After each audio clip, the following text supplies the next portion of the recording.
पंडित की ऐसी बातों से उसकी पत्नी काफी दुखी हो जाया करती थी और मन ही मन सोचती थी कि कैसा स्वार्थी पिता है, अपनी बेटी को इतने कष्टों में देखकर भी उसकी मदद करने के लिए मना करता है।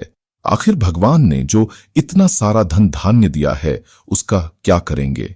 हमें कोई और औलाद भी तो है नहीं ले देकर, एक यही बेटी है और उसके लिए भी कुछ नहीं करेंगे तो किसके लिए करेंगे? पंडित ऐसा नहीं सोचता था।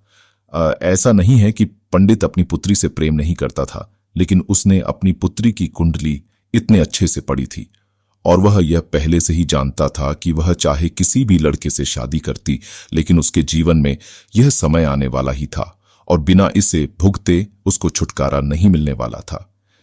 एक दिन खाने पीने के लिए भी मोहताज हो चुके पंडित के बेटी और दामाद उसके घर पर आए। पंडित ने और उसकी बीवी ने दोनों का खूब आदर सत्कार किया और खूब अच्छा खाना खिलाया। बेटी और दामाद की पंडित से सहायता मांगने की हिम्मत न हुई, इसलिए वह बिना बोले ही वापस अपने घर को लौटने लगे। लेकिन मां तो मां होती है, पंडिताइन से रहा नहीं गया और बिना पंडित की इजाजत के उसने चोरी छुपे बूंदी के लड्डू बनाकर उसमें सोने के सिक्के रख दिए और बेटी और दामाद को दे दिए, ताकि बेटी और दामाद की कुछ आर्थिक सहायता हो सके। पंडिताइन यह भी जान गई थी कि बेटी और दामाद शर्म के मारे उनसे मदद नहीं मांग रहे थे, इसलिए उसने बेटी और दामाद को भी लड्डुओं में छिपे सिक्कों के बारे में कुछ नहीं बताया। जाहिर सी बात है कि जब वो लोग घर पर जाकर लड्डू खाएंगे तो उन्हें उसमें सोने के सिक्के मिल जाएंगे। इस तरह बिना उनके मांगे ही उन तक मदद पहुंच जाएगी। सोचकर पंडिताइन मन ही मन अपने बेटी की मदद करने के लिए खुश होने लगी कि पंडित के दामाद और बेटी उन दोनों का आशीर्वाद लेकर अपने घर की तरफ रवाना हो गए। उन दिनों गाड़ियां तो होती नहीं थी, घोड़ा गाड़ी या बैलगाड़ियां चलती थीं। पैसे ना होते तो और चीजों की लेन देन से भी व्यवहार होता था। बेटी और दामाद का गांव पंडित के घर से कोसों दूर था, फिर भी पैसों की कमी के चलते वह चलकर अपने गांव की तरफ निकल पड़े। थोड़े दूर ही चले थे कि पंडित की बेटी के पैर में मोच आ गई और अब उसको चलना भी मुश्किल हो गया। पंडित के दामाद ने जब देखा कि उसकी बीवी अब बिल्कुल चलने में सक्षम नहीं है, तो उसने एक टांगा अपने घर तक किराए पर ले लिया।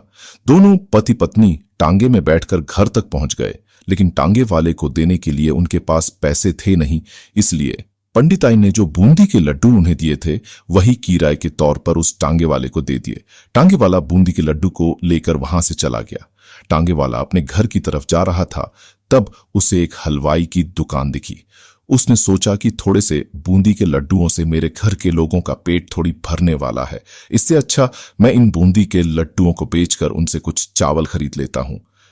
टांगे वाले ने बूंदी के लड्डू हलवाई को बेच दिए। जिस गांव में वह हलवाई रहता था, उसी गांव में एक आदमी ने अपने घर पर पूजा रखी थी और उसी पंडित को उस पूजा के लिए बुलवाया था। पूजा में लगने वाले प्रसाद के लिए उस आदमी ने उसी हलवाई से बूंदी के लड्डू लिए जहां पर उस टांगे वाले ने बेचे थे। हलवाई ने भी उस आदमी को टांगे वाले से खरीदे हुए लड्डू ही पहले दिए, ताकि वह खराब न हो जाए, क्योंकि वह नहीं जानता था यह लड्डू कब बने हैं।